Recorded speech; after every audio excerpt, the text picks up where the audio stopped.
Greetings to ED 621C, the first module, Module 9, creating two culminating performance tasks for your UBD unit. For this module, you're going to need your UBD unit. You're going to be looking at how to develop a culminating performance task, affectionately known as GRASPS, for the demonstration of student understanding of the material that you have in your unit. Your goal in this module is to demonstrate your understanding of the meaningful way you can collect acceptable evidence of student learning by designing efficient and authentic culminating performance tasks based on the GRASP model. The other thing you need to do either after or before you've watched the screencast is to read the module overview, the Module 9 overview, and make sure that you understand all the assessments and readings that are in it. There will be a culminating checking for understanding, reading response for Module 9 and 10.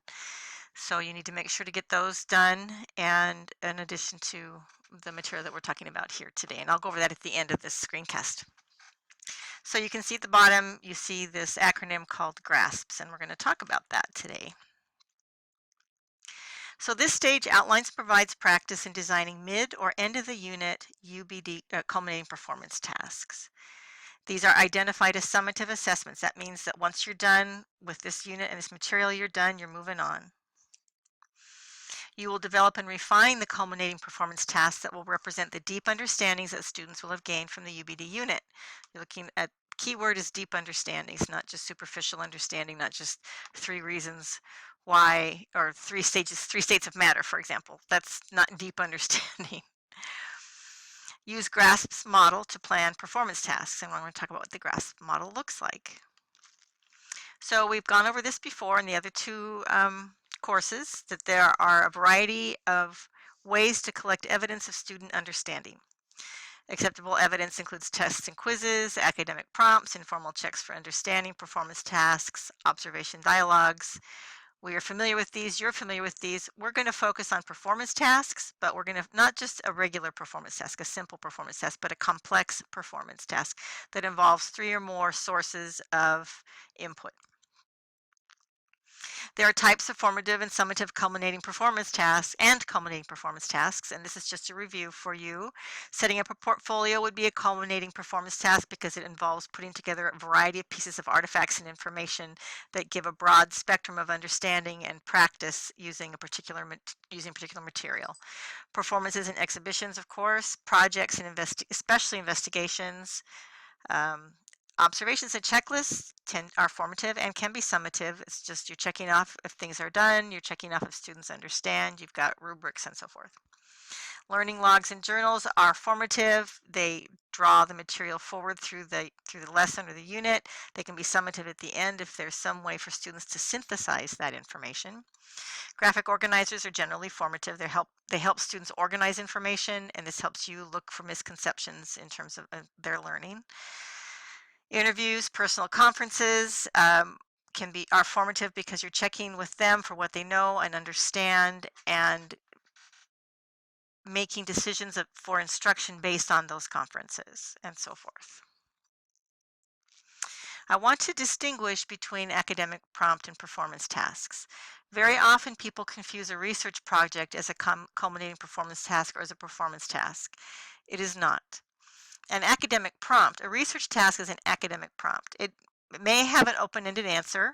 It may require some research and investigation, but a research paper is not a performance task, is not a culminating performance task in any case. It's not really even a performance task. It is an academic prompt. You know about informal checks for understanding. You're very familiar with those, tests and quiz items. An academic prompt might look something like this. Look up on the internet and find 5 varieties of strawberries. Describe the characteristics of each and tell why they are different. How much would you sell them for? Or whatever.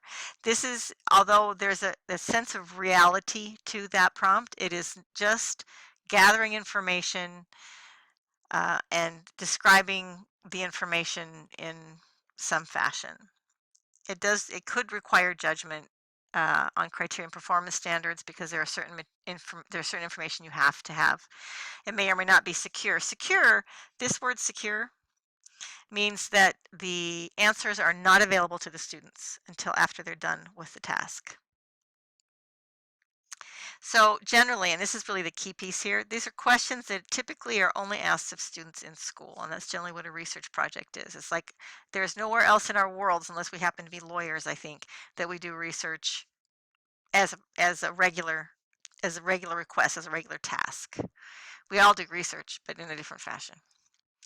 Performance tasks, however, and culminating performance tasks in what we're doing involve complex challenges that mirror the issues and problems faced by adults, ranging in length from short-term tasks to long-term multi-stage projects. So what we're looking at is really a multi-stage project. They yield one or more tangible products and performance. So this can be one thing, but the one thing is going to involve 3 or 4 different types of input and material to make it a complete and cohesive whole. So an example of performance task versus an academic prompt is to grow strawberries in 3 different mediums and see which produces the best fruit based on sweetness, size, and rapid growth. This requires that students get the right kind of dirt, the plants have the right kind of sun, the correct amount of water, any specific kind of fertilizer to help them grow better. This involves a large investigative process that includes science, it includes writing, it includes math. And this is really what we're looking at when you do your integrated unit. You're using more than one content area. This performance task requires more than one content area in terms of the input to make it a cohesive whole. So I just want to make that distinction. Academic prompt versus performance task. Academic prompt is what you usually get to do in school. Performance task is what has a bigger body of knowledge, requires a bigger body of knowledge. Why are performance tasks important? Because understanding is revealed in performance, not just writing down on essay. Understanding is revealed in how students apply knowledge, how they synthesize knowledge, how they evaluate knowledge. Performance tasks help with the transferability of core ideas, knowledge, and skills in a variety of contexts. So the performance task will have more than one context. They are designed around authentic, meaningful problems, not just exercises, not just something to keep them busy, but keeping their minds on it. And it is realistically contextualized. It involves an authentic situation beyond school, requires judgment and innovation, and asks the students to do the subject versus recitation. Think Bloom and Krathwohl, analysis, synthesis, evaluation. It replicates key challenging situations in which adults are truly tested. And you notice the word adult here. It's like, what is it that we have to deal with that we're giving students the basic building blocks to do in our content, in the workplace, in civic life, and in personal life. You're assessing the student's ability to efficiently and effectively use a repertoire, a bank of knowledge and skill to negotiate, to manage a complex and multi-stage task. So again, we're looking at something that isn't just find out, tell me how the characters evolve in this story, write an essay, a 5-paragraph essay. It's not a performance task. Allows appropriate opportunities to rehearse, practice, consult resources, and get feedback on and refine performances and products. So in other words, it's a process. It's not just here, get it done. It's going to take time and is generally almost always embedded in pieces throughout the unit in the lessons. So what is GRASPS? Lesson design template is what you're going to be using for the GRASPS. This is what's going to be on it. The goal, the role, the audience, the situation, the product purpose, and standards for success. The goal, what is the end game for this task? The role, what is your role? My role is a museum curator. My role is a dinosaur erector. You have to put the dinosaur bones together.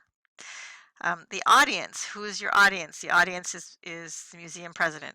The situation is they just got a new dinosaur in and it's all pieces, parts, and I have to put this dinosaur together. And I have to tell what the bones are and make sure the dinosaur is in one complete piece. And then I have to identify the dinosaur. Product purpose, in this particular case, it's almost the same as the goal. They need this dinosaur for the exhibit. It's the archaeologists are coming in with the paleontologists are coming in with the bones, and you're going to work with paleontologists to put this dinosaur together. Standards for success: the dinosaur is in the correct order, the bones are in the right places, the measurements have been correctly identified for the dinosaur pad to stand on in the museum, the ceiling height is good, and so forth. I hope you get the idea, but we'll talk more. So this is your task. This is what you're going to see. This is the example that you'll see in the actual unit, in the actual module 9. This is the example of chow down from my nutrition unit, and I'm just going to point some elements out to you. So first, you're going to take the enduring understandings and essential questions for your entire unit, and you're going to put them here. You're going to highlight the ones that this particular culminating performance task is directed toward. Then here's your goal. The goal for this particular performance task I've identified is the goal to create a menu for a 3-day outdoor ed trip to the Outdoor Ed Center and to explain to the camp director how these meals are going to create a 3-day menu. I'm sorry for the 3-day trip, so tiny print on I'm sorry to you. And explain the camp director how these meals are going to meet the USDA nutritional guidelines for 10-year-olds. That's my class of 10-year-olds. And this goes on to the next page. So what is the role? You are the menu designer and head meal planner or team. And for this, actually, the students will be working in teams. You have the audience. Who's the audience? The target audience is the Outdoor Ed Center director who needs there's when you'll see in products, there's a letter that's involved. And your peers who have to, you can't see it, but have to approve the menu. They're going to be eating the food. So they're going to have to approve the menu. A situation is the context you find yourself in is to propose a nutritionally balanced and tasty menu within budget for 3 days of camping for the entire class. Now, the product performance, you have a couple things. You need to develop and write out a menu for the 3 days. You need to write a letter to the director explaining how the menu meets the nutritional guidelines. And the letter needs to include a chart showing the breakdown of fat, protein, carbohydrates, vitamins, and minerals, and calories. And explain how you plan to make it as tasty as possible. So this letter is a 3-part letter.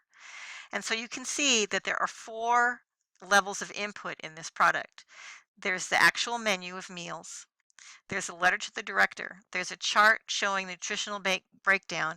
And there's a written explanation of how you plan to make it tasty, which involves herbs and spices and so forth.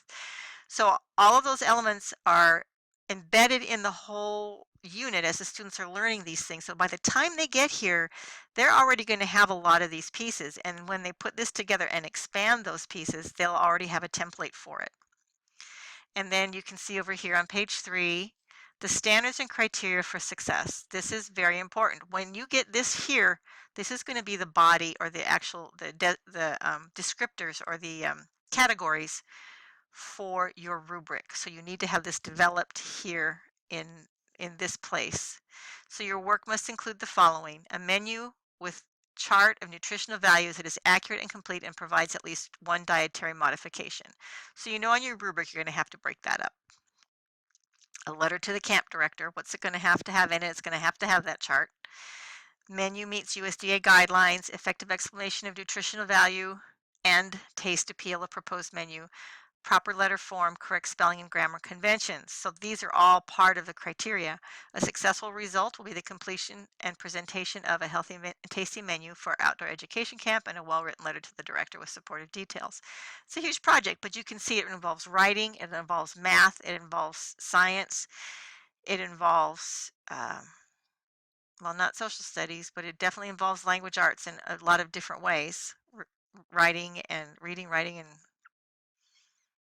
speaking, because you're going to have to probably share to your group. So I've written all these. There's my GRASPS. And then you're going to synthesize this information and you're going to put it into a student prompt. Not a teacher prompt, not a principal prompt, but a student prompt, something the students can understand. Since we have been learning about nutrition, the camp director at the Outdoor Ed Center has asked us to propose a nutritionally balanced menu for our 3-day trip to the center this year. So there's your goal. And the content. Using the USDA Food Pyramid Guidelines and the nutrition facts on food labels, which is part of this whole lesson that's been going on for this particular unit, this whole unit in each lesson. Design a plan for 3 days, including the 3 main meals and the 3 snacks. Your goal is a tasty and nutritionally balanced menu. In addition to your menu, prepare a letter to the camp director explaining how your menu meets the USDA nutritional guidelines. Include a chart showing a breakdown of the fat. So here you have the basic criteria, the goal, the setting, the audience. Everything is in here that you see out here. The only thing you're not going to see explicitly detailed, you're going to see this summarized here in the prompt. But all of this needs to be in the prompt in a summary fashion, and then you'll be building your rubric next. So just keep in mind that you'll be building a rubric on this. So this is the actual assignment. So I wanted you to grasp what GRASP is. GRASP is you're putting together an authentic demonstration of understanding and learning, and you're using this acronym to help you organize it. Goal, the role, the audience, the situation, the product performance and purpose, and the standards and criteria for success. So these are the elements of the culminating performance task. And if you notice, it's not a tiny, it's like one of the tasks in there is a performance task. There's a couple of performance tasks in that student prompt. So you combine performance tasks to make one big culminating performance task at the end of the unit. So, rules for developing and evaluating. This comes out of Taylor and Nolan, but basically Wiggins and McTighe would actually agree completely. It measures your objectives. So you must have objectives that address the content in the culminating performance task in your lessons. It must be in student-friendly language so that they understand what's being asked of them. Keep it simple. Don't get too complicated. Directions prompt include the scoring criteria. So you saw the scoring criteria in the prompt. You want to provide a demo model for yourself. So what you do is you want to mock up what a good product looks like so that you have something, even if you've written your rubric, you have something that you can gauge it by when you do your actual scoring. And that actually makes it reliable, because what happens is if you give this mock-up model to a co-scorer, somebody else who's going to use your rubric to actually score the material as well, it will make it much more reliable, because that person will also know how to score this GRASPS, is just like you would like it to have scored, And that reliability is really important in assessment, and validity. You want, of course, to measure what you're testing or what you're assessing. But the reliability, especially with rubrics, that inter-rater reliability is a key piece in successfully evaluating performance tasks. And so decide on the most efficient types of evaluation measures, which in our case are going to be rubrics, but there are other kinds of measures, and we will be talking about other kinds of measures in this class. Create a separate set of rubrics for each dimension of the expected performance, and we'll talk more about that in the next module. And be efficient for yourself as you set up a rubric or scoring template. So your goal is to create 2 authentic performance assessments, culminating performance tasks actually, based on your multidisciplinary unit of study. Your role is the classroom teacher of this unit, and your audience are your students, really your students. I am looking through your eyes at how you're looking at the students. Building administrator and me myself aren't really nearly as important as your focus on student learning and student understanding, and how are you going to get them to show you they understand. Situation, effectively assess your students on their understanding of the content of your unit that you've designed. Product is to complete performance tasks, and success criteria are to accurately compose GRASPS